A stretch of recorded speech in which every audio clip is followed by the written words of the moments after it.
After semiconductor we start last chapter, our last chapter is chapter number 18 atom, है ना। और बाकी के चैप्टर्स जो हैं वो इस साल के लिए हट गए हैं।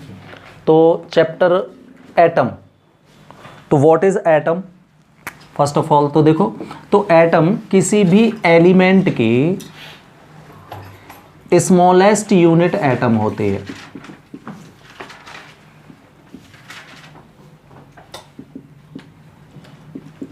है ना, जो इसके कैरेक्टरिस्टिक्स को कैरी करती है, किसी भी एलिमेंट के कैरेक्टरिस्टिक्स को कैरी करता है। सबसे छोटी यूनिट होती है एटम, मतलब ये हर एलिमेंट का अलग अलग होता है। क्लियर? तो और ये केमिकल रिएक्शन में, है ना, इंक्लूड होता है, मतलब केमिकल रिएक्शन में ये भाग लेता है, लेकिन खुद फ्री स्टेज में पाया नहीं जाता, है ना। ये फ्री स्टेज में एटम फ्री स्टेज में कभी नहीं मिलेगा। केमिकल रिएक्शन में ये भाग लेता है, हिस्सेदारी निभाता है, और फ्री स्टेज में नहीं मिलता। तो smallest unit of any element which take part in chemical reaction but can not found in free stage in nature, nature में फ्री स्टेज में नहीं मिलता, एटम कहलाता है। क्लियर? अब जैसे एटम के बारे में, है ना, जानकारी इकट्ठी करने का शुरू से ही वैज्ञानिकों ने प्रयास किया। इसमें सबसे पहला प्रयास था किसका? J Thomson.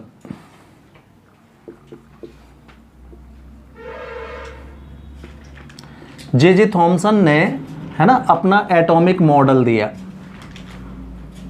जे थॉमसन के हिसाब से उन्होंने ये बताया कि जो एटम है ये एक बहुत ही कम रेडियस वाला एक स्फीयर है।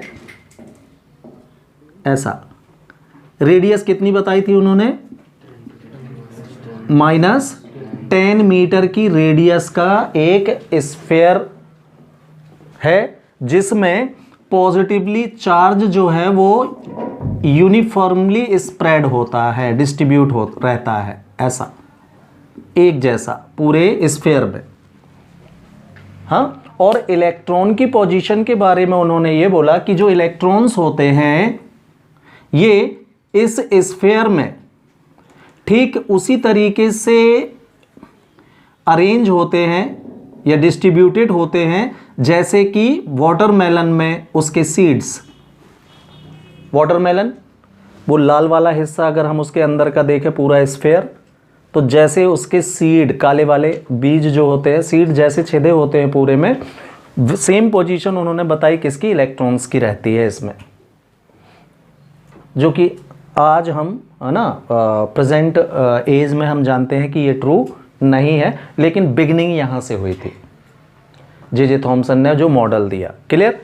और इस तरीके से होते हैं ये सीड के जैसे, तो छिदे हुए होते हैं पूरे स्फीयर में, लेकिन कितने इलेक्ट्रॉन्स रहते हैं? इस प्रकार से होते हैं कि ये सारे इलेक्ट्रॉन्स का जो नेगेटिव चार्ज है वो स्फीयर के पॉजिटिव चार्ज के बराबर होता है, जिससे एटम जो है वो न्यूट्रलाइज या न्यूट्रल कंडीशन में होता है।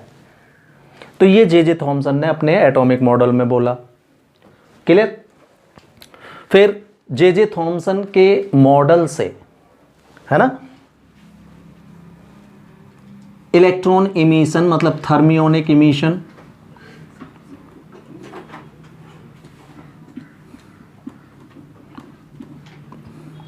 को उन्होंने अपने इलेक्ट्रॉन मॉडल से डिस्क्राइब कर पाए, वो, है ना, फोटो इलेक्ट्रिक इफेक्ट के बारे में डिस्क्राइब कर पाए, और आयोनाइजेशन जो होता है, आयंस में कन्वर्ट करना है इलेक्ट्रॉन को गिव करके, है ना, तो अगर इनमें से कोई एक इलेक्ट्रॉन निकल जाएगा एनर्जी लेके, है ना, तो एटम में पॉजिटिव चार्ज आ जाएगा, जैसे Na पॉजिटिव बनता है।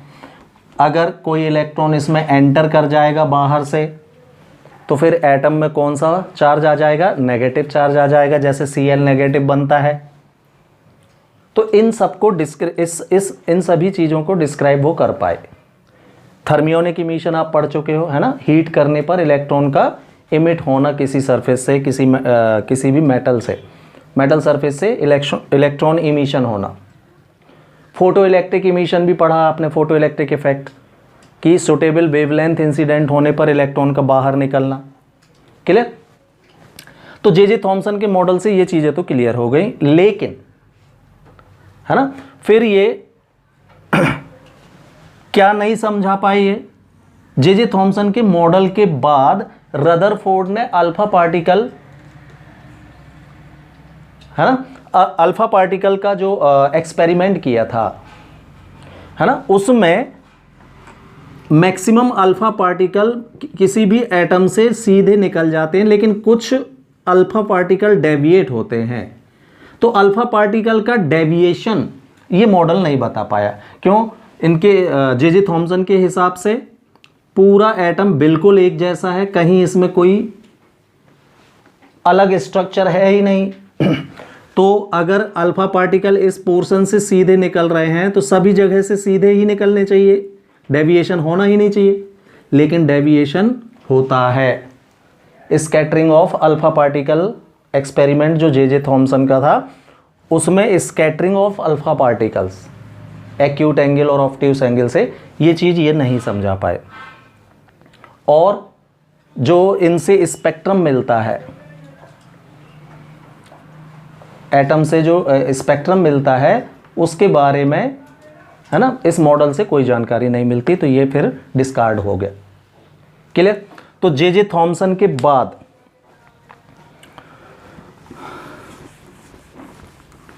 फिर रदरफोर्ड ने अल्फा पार्टिकल स्कैटरिंग एक्सपेरिमेंट किया।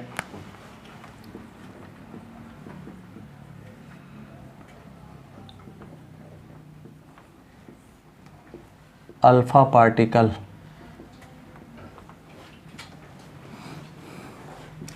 स्कैटरिंग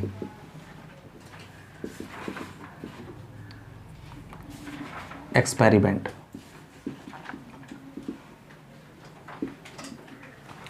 तो रदरफोर्ड ने जो अपना एक्सपेरिमेंटल अरेंजमेंट किया उसमें क्या था भाई, उन्होंने एक लेड का चैम्बर लिया। फर्स्ट ऑफ ऑल उस लेड चैम्बर में एक बारीक स्लिट थी। स्लिट आप जानते हैं, है ना, बारीक छेद को स्लिट बोल देते हैं। कैसा, कौन सा चैम्बर था ये? लेड का बना हुआ चैम्बर था। और फिर इस लेड चैम्बर में, है ना, उन्होंने कोई, इसमें एक स्लिट बनी हुई थी एल, ये लेड चैम्बर है, पीबी चैम्बर। फिर इसमें उन्होंने कोई एक रेडियो एक्टिव सब्सटेंस फिल किया। अब रेडियो एक्टिव सब्सटेंस क्या करते हैं कि ये जहां भी रख दो आप, तो ये अपनी स्टेबिलिटी बनाए रखने के लिए अल्फा, बीटा और गामा पार्टिकल्स को इमिट करते रहते हैं कंटिन्यूसली, है ना। तो radio active substance like bismuth, polonium, है ना, ये सब्सटेंस उसने इसमें भर दिया।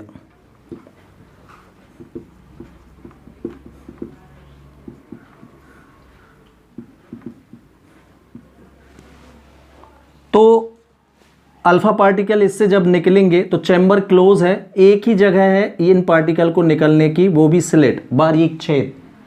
और अल्फा पार्टिकल इसके अंदर भारी मात्रा में निकलते हैं सब्सटेंस से। तो ये जब इस छेद से बाहर निकलते हैं तो ये हाई एनर्जेटिक होते हैं, बहुत हाई एनर्जी के साथ इस स्लिट से बाहर निकलते हैं ऐसे, है ना। इन पार्टिकल्स के सामने उन्होंने एक गोल्ड फॉइल अरेंज कर दी।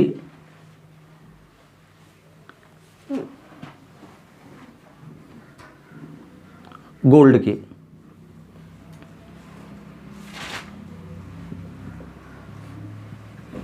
थिकनेस इसकी कितनी थी गोल्ड की, गोल्ड फॉइल की? About 10 to the power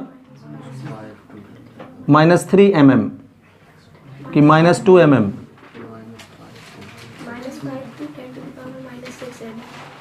millimetre में, हाँ ठीक है, सेंटीमीटर में और कम।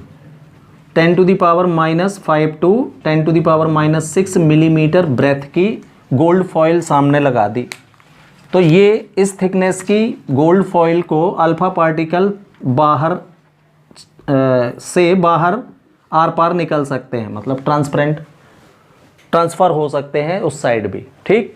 फिर उसने क्या किया, इस गोल्ड फॉइल के पीछे एक स्क्रीन अरेंज की।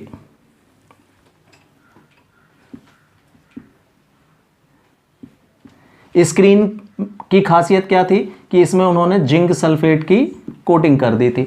जिंक सल्फेट पर जब अल्फा पार्टिकल जिंक सल्फेट की सरफेस पर पड़ते हैं तो ये है ना साइन प्रोड्यूस करते हैं, टिनी शाइन जिसको हम बोल देते हैं। तो हुआ क्या, जैसे देखिए ये अल्फा पार्टिकल्स हैं, तो अगर ये सीधे निकलते तो स्क्रीन के इस हिस्से पर पार्टिकल्स को इन हिस्सों पर बस टकराना चाहिए, मान लीजिए हम एंगल भी देखें पूरा तो, लेकिन ये पूरी स्क्रीन में स्कैटर्ड होते हैं यहां वहां भी। मोस्ट ऑफ अल्फा पार्टिकल सीधे चले जाते हैं, लेकिन पूरी स्क्रीन में इस तरीके से साइन दिखने लगती है, डॉट डॉट डॉट टेनी साइन दिखने लगती है पूरी स्क्रीन में। का मतलब है गोल्ड फॉयल से ये अल्फा पार्टिकल क्या हुए हैं, डेविएट हुए हैं, स्कैटर्ड हुए, यहां वहां हुए, है ना। तो इस एक्सपेरिमेंट से रदरफोर्ड ने कुछ कंक्लूजन डिसाइड किए। उन्होंने क्या ऑब्जर्वेशन पाए इसमें कि पहला ऑब्जर्वेशन उनका ये था कि most of the alpha particle जो हैं वो सीधे निकल जाते हैं, डेविएशन नहीं होता, है ना। और जो न फिर दूसरा, कुछ अल्फा पार्टिकल्स जो होते हैं वो एक्यूट एंगल से डेविएट होते हैं। और नंबर ऑफ पार्टिकल्स उन्होंने कैसी बताई थी, it is inversely proportional to the sine to the power 4 θ/2। number of scattered alpha particles is inversely proportional to the sine to the power 4 θ/2 where theta is scattering angle है ये, जिस angle से scatter हुए हैं। और क्या observation था उनका, फिर उन्होंने ग्राफ ड्रॉ करके देखा, नंबर ऑफ पार्टिकल्स लिए कहां पर, वाई एक्सिस पर नंबर ऑफ पार्टिकल्स, और angle theta y x axis पर एंगल थीटा लेके ग्राफ खींचा। तो उन्होंने देखा लगभग 10⁸ 7 से इन्होंने ग्राफ खींचा था।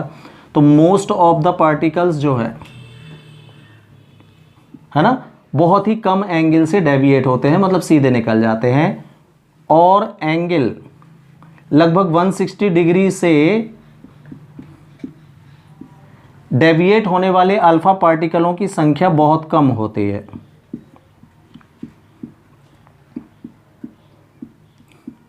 तो number of alpha particle y axis पर और स्कैटरिंग एंगल एक्स एक्सिस पर लेकर जब उन्होंने ग्राफ खींचा तो उनको इस तरीके से ग्राफ मिलता है। इस ग्राफ को अगर आप पढ़ के देखें तो आप देखोगे, है ना, जीरो एंगल पर सबसे ज़्यादा एंगल जो अल्फा पार्टिकल हैं वो बिना डेविएशन के बाहर निकलते हैं, यहाँ से शुरू होता है ये ग्राफ।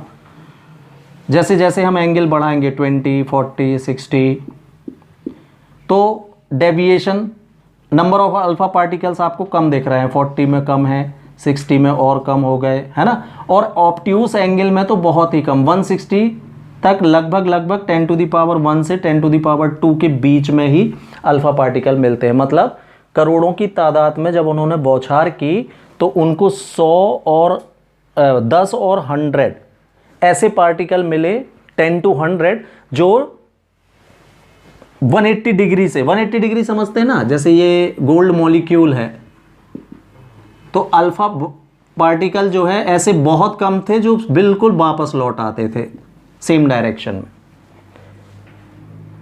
इस तरीके के पार्टिकल उनको बहुत कम मात्रा में मिले, है ना। तो इससे उन्होंने क्या ऑब्जर्वेशन दिया, रिजल्ट्स क्या मिले उनके इस एक्सपेरिमेंट से। पहली चीज कि बहुत सारे maximum number of alpha particle सीधे ही निकल जाते हैं ये न्यूक्लियस से, एटम से। का मतलब है कि किसी भी एटम का मोस्ट पार्ट जो होता है वो कैसा होता है, हॉलो होता है। फिर कुछ अल्फा पार्टिकल डेविएट हुए एक्यूट एंगल से। का मतलब उन्होंने ये देखा कि भाई जो अल्फा पार्टिकल हैं ये हैवी मास वाले पार्टिकल्स होते हैं 2-4, ये लगभग हीलियम के एटम के बराबर वजन वाला है ना। और इलेक्ट्रॉन आप जानते हो, इलेक्ट्रॉन का मास बहुत ज़्यादा कम होता है। तो ये इतने बड़े पार्टिकल हैं कि इनको इलेक्ट्रॉन से टकरा के ये डेविएट तो नहीं हो सकते। तो उन्होंने ये बोला अपने सेकेंड पॉइंट में कि एटम का मोस्ट मास जो होता है वो एक छोटे से पॉइंट पर सेंटर्ड होता है, जिसको उन्होंने क्या नाम दिया, न्यूक्लियस। और इस तरीके से रदरफोर्ड ने अपने एक्सपेरिमेंट से एटम के अंदर न्यूक्लियस की प्रेजेंस की जानकारी दी। क्लियर? फिर कुछ पार्टिकल यहां से सीधे वापस लौट आए, है ना। तो इससे उन्होंने ये बताया कि किसी भी एटम का सारा पॉजिटिव चार्ज जो है वो उसके न्यूक्लियस पर ही सेंटर्ड होता है, जिसके रिपल्सन के कारण, क्योंकि अल्फा पार्टिकल में भी कौन सा चार्ज है, पॉजिटिव, ये 2e पॉजिटिव के बराबर, मतलब 2 प्रोटॉन के बराबर अल्फा पार्टिकल में चार्ज होता है।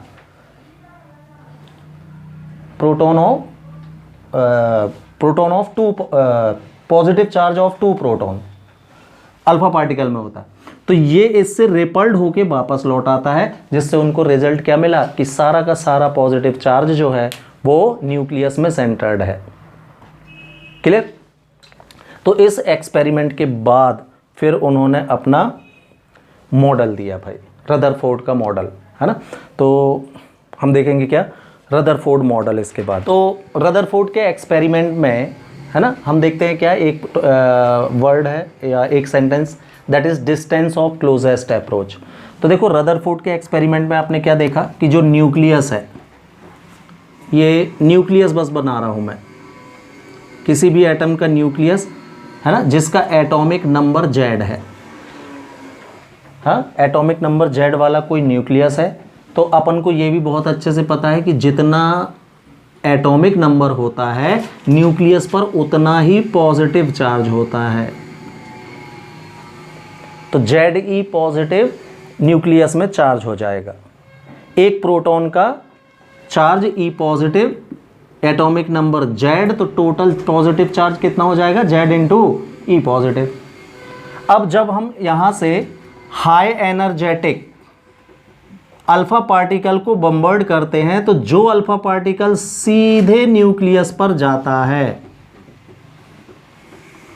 तो अल्फा पार्टिकल में कौन सा चार्ज होता है, 2e पॉजिटिव, है ना, 2 प्रोटॉन के चार्ज के बराबर अल्फा पार्टिकल में चार्ज होता है। आपने हाई काइनेटिक एनर्जी से इनको बम्बर्ड किया टुवर्ड्स द न्यूक्लियस। अब न्यूक्लियस में भी पॉजिटिव चार्ज है और अल्फा पार्टिकल में भी पॉजिटिव चार्ज है, तो दे रिपल्ड ईच अदर। तो रिपल्सन फोर्स के कारण धीरे धीरे इस अल्फा पार्टिकल की स्पीड, है ना, घटती जाती, मतलब रिटार्डेशन प्रोड्यूस होता है। और एक पॉइंट ऐसा आता है नियर टू द न्यूक्लियस जहां तक जाते जाते ये अल्फा पार्टिकल स्टॉप होता है और फिर रिपल्ड होके वापस लौट आता है। तो न्यूक्लियस से मिनिमम डिस्टेंस पर वो पॉइंट जहां तक कोई अल्फा पार्टिकल न्यूक्लियस के करीब पहुंच पाता है, क्या कहलाता है, इसका डिस्टेंस ऑफ क्लोजेस्ट अप्रोच कहलाती है। कहां से नपेगी ये, न्यूक्लियस से, यहां से। इसको R0 से शो करते हैं। क्लियर? तो हमने मान लिया distance of closest approach R0 है और ये अल्फा पार्टिकल वेलोसिटी v से टुवर्ड्स द न्यूक्लियस मूव कर रहा है। तो वास्तव में हुआ क्या, देखो आपने हाई काइनेटिक, हाई एनर्जी से इसको बम्बर्ड किया, तो यहां पर इसकी काइनेटिक एनर्जी फुल थी इसके पास, ये टुवर्ड्स द न्यूक्लियस अप्रोच हुआ, तो ये काइनेटिक एनर्जी धीरे धीरे कम होते होते पॉइंट P पर टोटली पोटेंशियल एनर्जी में कन्वर्ट हो गई, स्टॉप हो गया। स्टॉप हुए पार्टिकल में कौन सी एनर्जी होती है, पोटेंशियल, और जो मूविंग पार्टिकल्स होते हैं उनमें काइनेटिक एनर्जी होती है। तो जब तक ये मूव कर रहा था काइनेटिक एनर्जी थी, धीरे धीरे इसकी काइनेटिक एनर्जी किस फॉर्म में बदलती चली जाती है, पोटेंशियल एनर्जी के फॉर्म में बदलती चली जाती है। तो kinetic energy of alpha particle कितनी होगी भाई, yes, half mv², mass of alpha particle suppose m है और इसकी वेलोसिटी v है, तो इसमें कितनी काइनेटिक एनर्जी होगी, हाफ mv² के बराबर। क्लियर? पॉइंट P पर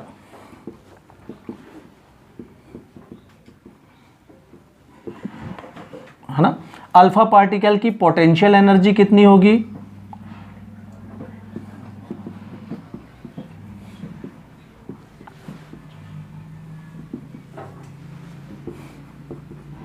तो एनर्जी मतलब वर्क, और वर्क मतलब फोर्स इनटू, तो F इंटू आर जीरो।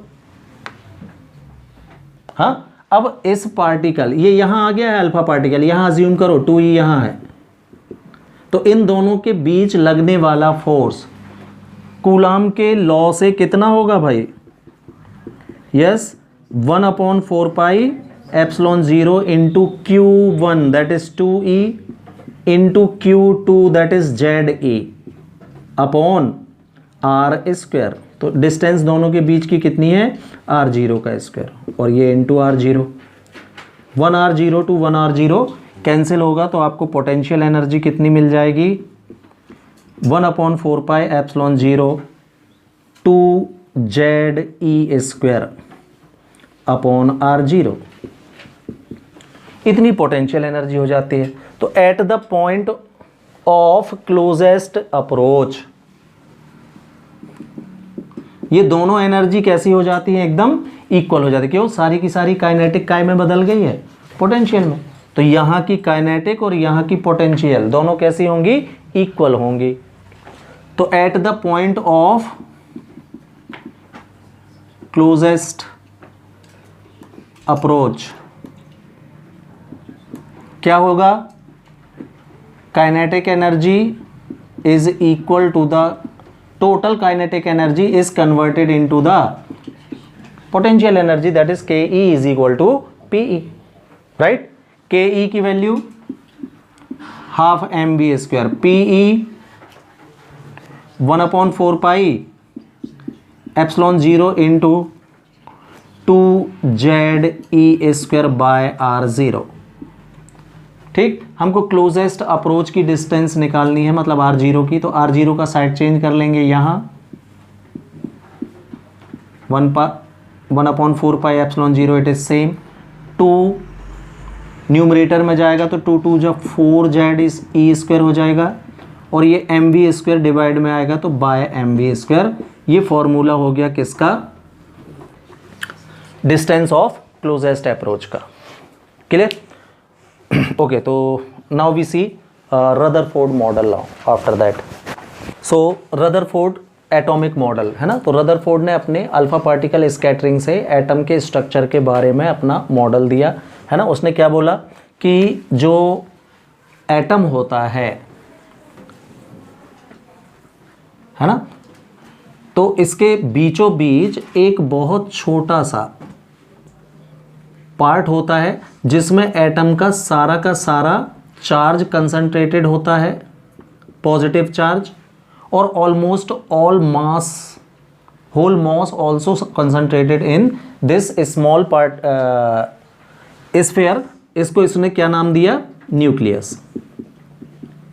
तो इस तरीके से न्यूक्लियस की सबसे पहले बात आई। फिर उसने क्या बोला कि जो इलेक्ट्रॉन्स होते हैं इस न्यूक्लियस के चारों तरफ डिफरेंट ऑर्बिट्स में घूमते रहते हैं, है ना। और इन इलेक्ट्रॉन्स को घूमने के लिए जो नेसेसरी सेंट्रीपिटल फोर्स होता है वो इलेक्ट्रोस्टैटिक, ये न्यूक्लियस है, न्यूक्लियस में पॉजिटिव चार्ज है, इलेक्ट्रॉन पर नेगेटिव, तो इनके बीच में अट्रैक्शन फोर्स लगेगा। इस अट्रैक्शन फोर्स का use electron as a centripetal force कर लेते हैं डिफरेंट ऑर्बिट में घूमने के लिए, है ना। और नंबर ऑफ इलेक्ट्रॉन्स न्यूक्लियस के चारों तरफ, नंबर ऑफ इलेक्ट्रॉन्स इस प्रकार से होंगे कि टोटल इलेक्ट्रॉन का टोटल नेगेटिव चार्ज और न्यूक्लियस का टोटल पॉजिटिव चार्ज ये इक्वल होता है। इस वजह से किसी एटम में कोई भी चार्ज नहीं होता। ये था रदरफोर्ड का एटॉमिक मॉडल। क्लियर? तो अब देखना इसके लिमिटेशन में अगर हम देखें तो न्यूक्लियस की पोजीशन, इलेक्ट्रॉनों का घूमना, ये रदरफोर्ड ने बिल्कुल सही बोल दिया। लेकिन है ना, उसके मॉडल के हिसाब से क्या बोला उसने कि जो न्यूक्लियस के चारों तरफ इलेक्ट्रॉन्स जो हैं सर्कुलर मोशन करते हैं, जिसके लिए रिक्वायर्ड सेंट्रीपिटल फोर्स कहां से मिलता है? न्यूक्लियस के अट्रैक्शन फोर्स से मिलता है। तो इस हिसाब से अगर आप देखें तो हमको पता है कि इलेक्ट्रॉन एक चार्ज पार्टिकल है और जब ये घूमेगा किसी सर्कुलर पाथ में तो it must radiate some energy. Energy को इसको क्या करना चाहिए? रेडिएट या रिलीज करेगा ये। तो जिससे इसकी एनर्जी क्या होती जाएगी? कम होगी। एवरी और क्या बोलेंगे सर्कुलर मोशन में, कंप्लीट पाथ में इसकी एनर्जी कम होगी।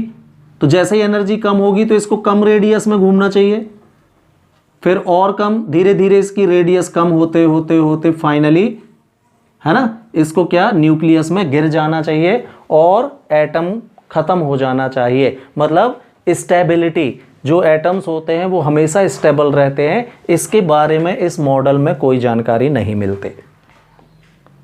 और दूसरी चीज, अगर इलेक्ट्रॉन इस तरीके से डिक्रीजिंग रेडियस में मोशन कर रहा है तो इसकी रेडिएट एनर्जी का जो स्पेक्ट्रम होना चाहिए वो कंटिन्यूअस स्पेक्ट्रम होना चाहिए। लेकिन है ना, हाइड्रोजन एटम और भी कई एटम हैं जिनके स्पेक्ट्रम कंटिन्यूअस नहीं मिलते बल्कि डिस्क्रीट स्पेक्ट्रम देते हैं ये। तो इस स्पेक्ट्रम के बारे में ये मॉडल कुछ नहीं समझा पाया, है ना। तो रदरफोर्ड मॉडल की ये लिमिटेशन थी। तो देखना, जैसे हम बोले हाइड्रोजन एटम की बात करो आप, तो हाइड्रोजन का न्यूक्लियस में एक ही प्रोटॉन होता है। मतलब इसके न्यूक्लियस में कितना पॉजिटिव चार्ज होता है? ई पॉजिटिव चार्ज होता है, राइट। और इसके ऑर्बिट में, फर्स्ट ऑर्बिट में एक ही इलेक्ट्रॉन होता है जो इसके चारों ओर घूमता है, ई माइनस। और हमने रदरफोर्ड मॉडल में यह देखा कि इस इलेक्ट्रॉन को न्यूक्लियस के चारों तरफ घूमने के लिए नेसेसरी सेंट्रीपिटल फोर्स, है ना, हमने मान लिया इलेक्ट्रॉन का मास m है और ये वेलोसिटी v से न्यूक्लियस के चारों तरफ घूम रहा है, सपोज। क्लियर? तो रिक्वायर्ड सेंट्रीपिटल फोर्स कितना होगा फॉर इलेक्ट्रॉन?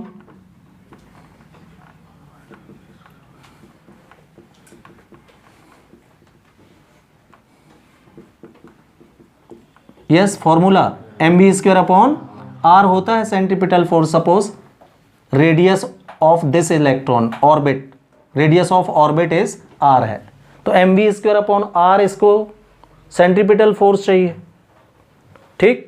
और इन दोनों के बीच में लगने वाला इलेक्ट्रोस्टैटिक फोर्स कितना होगा?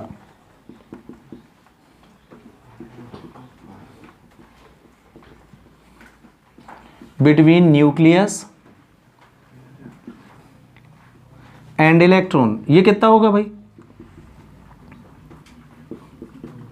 कूलम्स लॉ से निकलेगा ये 1/4πε0 Q1 into Q2।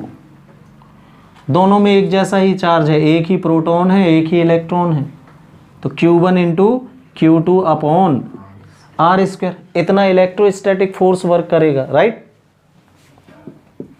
According to Rutherford model,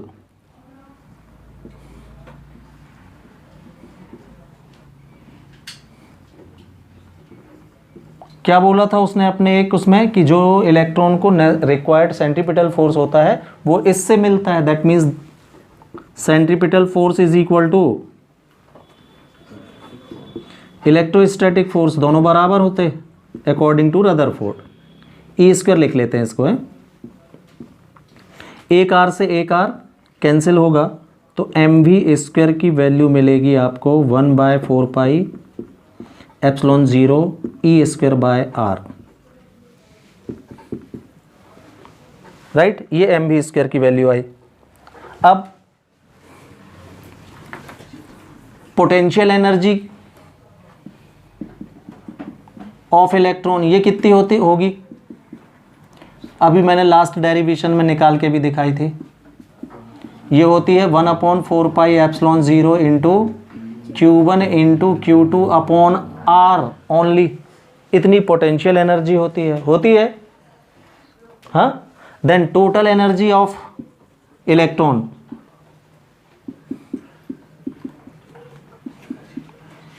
हम ये देख रहे हैं कि कितनी एनर्जी से हाइड्रोजन एटम का इलेक्ट्रॉन घूमता है, इसकी टोटल एनर्जी कितनी होती है।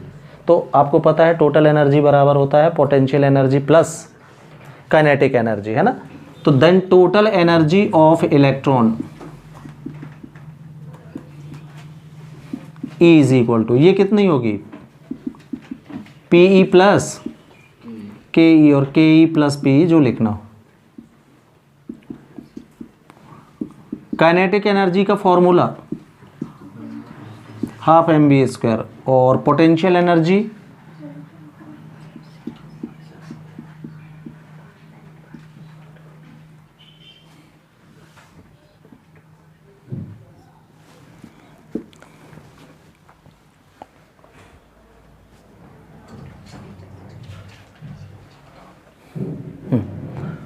पोटेंशियल एनर्जी में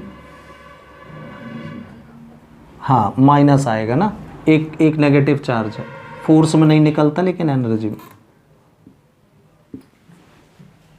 एक पॉजिटिव चार्ज है प्लस ई और दूसरा माइनस ई है ना, इस बार इलेक्ट्रॉन है। लास्ट टाइम क्या था, अल्फा पार्टिकल में निकाला था आप, उसमें भी 2e था और इसमें भी Ze था, दोनों पॉजिटिव थे। तो ये क्या मिलेगा आपका, -e²/r आएगा, Pe -e² हो जाएगा, ठीक है। ये वैल्यू Pe की रख दी। mv² की वैल्यू इक्वेशन नंबर 3 से कितनी, तो 1/2 1/4πε0 इंटू e²/r mv² की वैल्यू हो गई है -1/4πε0 इंटू e²/r। दोनों में क्या कॉमन,